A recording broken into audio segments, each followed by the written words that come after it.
honor is still going on with the ownership of Stewart Racing and all this. What does it feel like to be honored and be recognized for what you've done behind the wheel as a very successful race car driver?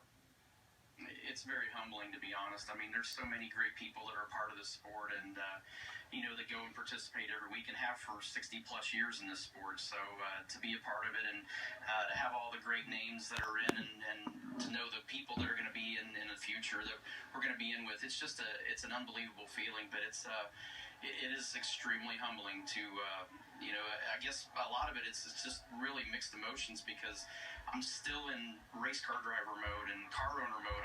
I'm not even thinking about Hall of Fames and, to be inducted earlier this year to the Motorsports Hall of Fame of America and now going into the NASCAR Hall of Fame. It's just a very humbling experience. Yeah, I want to, you grew up with Indy in your backyard thinking open wheel. You make that transition to the Xfinity / Busch, now Cup, and you've done it all, man. You've done it all. But was there ever a time when you were driving for the Dairy Queen go-kart team, did you ever say, man, I'm going to be in the NASCAR Hall of Fame?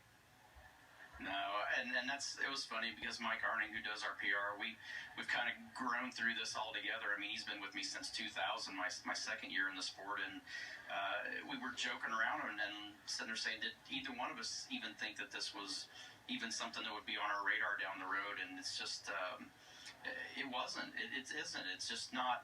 It's something that you don't really think about it from your own perspective, and you don't think about the things that you've done in the sport. You think about what everybody else has done in the sport and all the people that you've admired and looked up to and still look up to these days, and you think about what they've done and the fact that you think they're going in. You don't think about yourself going in, but it is really a cool moment, and I couldn't think of a better day than to have my boss Joe Gibbs and Bobby Labonte, who was my teammate that was the one responsible for getting me to Joe Gibbs Racing, to go in with those guys, and Waddell Wilson, who was a part of Rainier Walsh Racing, who I drove for in '96 before I got hooked up with Joe. So it's really a cool day. It's cool to be in with these guys, and it's just a cool moment to I guess realize and sit back and take a step back from the racing side for just a minute to think about what have we actually done and what have we been a part of these last 20 years.